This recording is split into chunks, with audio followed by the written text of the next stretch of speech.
प्रिय दर्शकों, जय श्री कृष्णा। अत्र कुशलम तत्रास्तु। मैं ज्योतिर्विद पंडित युवराज राजौरिया, मेरे ज्योतिष के खास कार्यक्रम में आपका स्वागत है। आज मैं चर्चा करूंगा करवा चौथ के व्रत का विधि, मुहूर्त एवं उपाय। करवा चौथ का व्रत यूं तो सौभाग्यवती स्त्रियों को के लिए है, परंतु कुंवारी कन्याएं भी यदि इस व्रत को करें तो उनको सुयोग्य और सुंदर मन इच्छित वर की प्राप्ति होती है। उसके लिए कुंवारी कन्याएं भी इस व्रत को कर सकती हैं। सौभाग्यवती स्त्रियां अपने अखंड सौभाग्य के लिए, पति की दीर्घायु के लिए, पति के उत्तम स्वास्थ्य के लिए, घर की सुख समृद्धि के लिए इस व्रत को करती हैं। दर्शकों, यह व्रत कार्तिक मास कृष्ण पक्ष में चतुर्थी पर किया जाता है। इस बार यह व्रत दिनांक 13 अक्टूबर 2022 गुरुवार को किया जाएगा। इस व्रत में चंद्रोदय व्यापनी तिथि ली जाती है, अतः चंद्र का जो उदय है इस दिन गुना जिले में जहां मैं रहता हूं, यहां 8:20 पर चंद्रमा का उदय होगा। संपूर्ण मध्य प्रदेश में लगभग 8:29 तक सभी जगह चंद्रोदय हो जाएगा। संपूर्ण भारत में लगभग 8:30 के आसपास ही चंद्रमा का उदय होगा। तो यह चंद्रमा के लिए किया गया व्रत है। चंद्रमा ज्योतिष में मन का कारक है। कहते हैं मनसा वाचा कर्मणा, मनसो चंद्रमा मनसो वाचा। तो चंद्रमा मन का कारक है। इस दिन क्या करना चाहिए? प्रातःकाल ब्रह्म मुहूर्त में उठ करके और स्नान आदि से नित्य क्रिया से निवृत्त होकर के संकल्प करें, प्रार्थना करें, हे चौथ माता, आज हम आपका व्रत कर रहे हैं और इसके व्रत के करने से मेरे प्रणय संबंधों में प्रेम बना रहे, दोनों पति पत्नी के जो आपसी संबंध हैं वह मधुर बने रहें, मेरे पति की दीर्घायु हो, मेरे घर में सुख समृद्धि धन धान्य की वृद्धि रहे। यदि कुंवारी कन्या इस व्रत को करती है तो वह अपने सुंदर वर की प्राप्ति के लिए सुयोग्य और सुंदर वर की प्राप्ति माँ चौथ से प्रार्थना करके कर सकती हैं। दर्शकों, इसके पश्चात वैसे तो इस दिन निराहार रहा जाता है, इस दिन जल भी ग्रहण नहीं किया जाता है, परंतु कुछ स्थानों पर परंपराएं हैं कि कुछ महिलाएं सरगी का उपयोग करती हैं। सरगी खाने का नियम है। सरगी किसे कहते हैं? सरगी होती है अपने किसी जगह पर तो अपने मायके से कुछ सामग्री जो है भेजी जाती है, जिसमें मेवा, सूखे मेवा, मिष्ठान, सुहाग का सामान आदि होता है। तो वह मेवा और जो मिष्ठान है वह सूर्योदय के पहले कुछ स्त्रियां खा लेती हैं और ऐसा विधान भी है, परंतु कुछ स्थानों पर सरगी को नहीं खाती हैं। अतः इसके पश्चात सूर्योदय के बाद तो आपको न जल ग्रहण करना है, अन्न सहित किसी भी प्रकार का कोई भी खाद्य पदार्थ आपको नहीं खाना है। इसके बाद लगभग अपराह्न काल में 3 बजे से 4 बजे के मध्य में आपको स्नान करें पुनः और 16 श्रृंगार करें। श्रृंगार करने के पश्चात एक घर में जहाँ देवता स्थापित है वहाँ आप एक पटा बिछा करके उस पर लाल वस्त्र बिछा करके और कलश रखें। करवा मंगवाएं। करवा कहते हैं एक टोंटीदार मिट्टी का पात्र होता है, उसमें टोंटी से जो है चंद्रमा को अर्घ दिया जाता है, उसी को करवा कहते हैं। उसी के नाम से इसका करवा चौथ व्रत पड़ा है।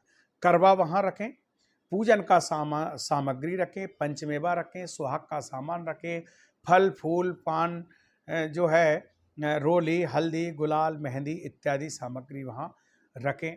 चौथ माता के फोटो वहाँ स्थापित करें, तस्वीर रखें और एक अच्छा सुंदर पीतांबर वस्त्र से जो है अच्छा देते एक छोटा सा मंडप बनावे और वहाँ सब देवी देवताओं को स्थापित करके पंचोपचार गंध धूप दीप नैवेद्य पुष्प जल इत्यादि से वहाँ उनका पूजन करें। पूजन के पश्चात आरती करें और आरती के पश्चात जो है अपनी जो बहुएं हैं स्त्रियां अपनी सासू माँ का आशीर्वाद ग्रहण करें।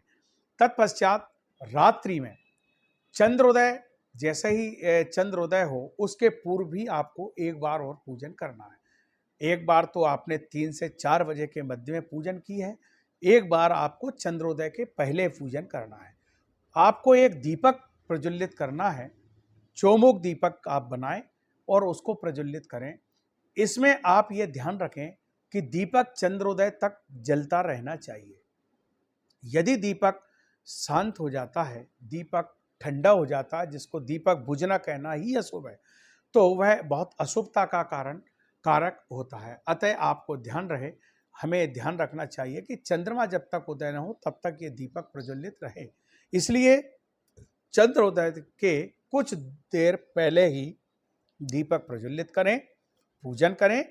पूजन करने के पश्चात चंद्रमा को जो है छलनी से, जो छलनी होती है उससे चंद्रमा को देखें।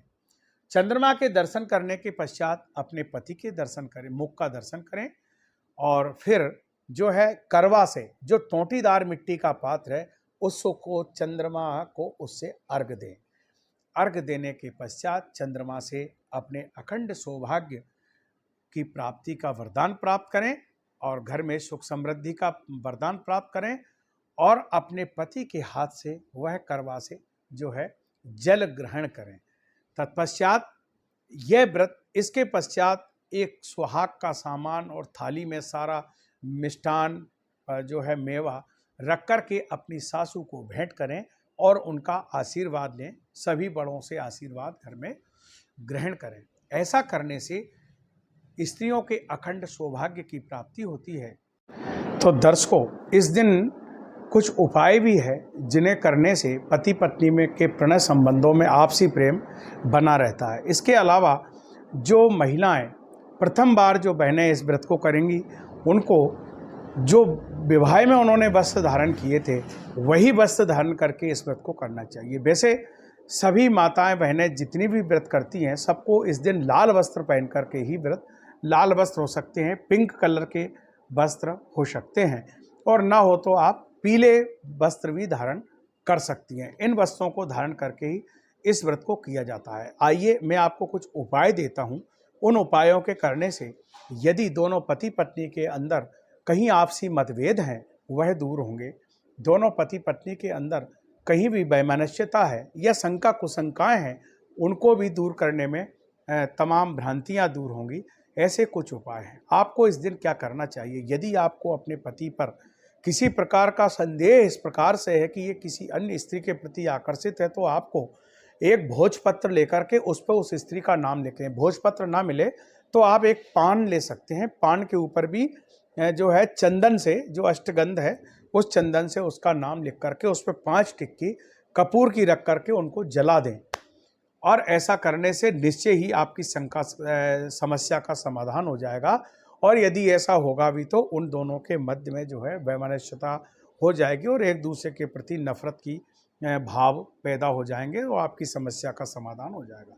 इनके अलावा भी आप यदि आप घर में सुख शांति चाहते हैं, धन धान्य की वृद्धि चाहते हैं, तो आप गणेश मंदिर में जाकर रिद्धि सिद्धि के लिए और गणेश जी के लिए दूर्वा चढ़ाएं, 2 लड्डू बेसन के चढ़ाएं और चढ़ा करके जो उनसे प्रार्थना करें तो आपके घर में सुख समृद्धि धन धान्य बना रहेगा। इसके अलावा आप गुड़ में आटे मिक्स गुड़ के लड्डू बना करके गाय को खिलाएं और प्रार्थना करें गौ माता से भी कि मेरे घर में इस प्रकार की समस्या है या हम दोनों पति पत्नी के अंदर आपसी मतभेद है, उनको आप दूर करिए। ऐसी प्रार्थनाएं करने से, ऐसे छोटे छोटे कुछ टोटके करने से निश्चय ही आपकी शंकाओं का समाधान होगा। बस जो भी बहनें इस व्रत को कर रही हैं उन्हें इस व्रत के प्रति पूर्ण श्रद्धा और विश्वास रखना चाहिए। दर्शकों, हमारे व्रत और त्यौहार श्रद्धा और विश्वास से ही फलदायक होते हैं। जय श्री कृष्ण।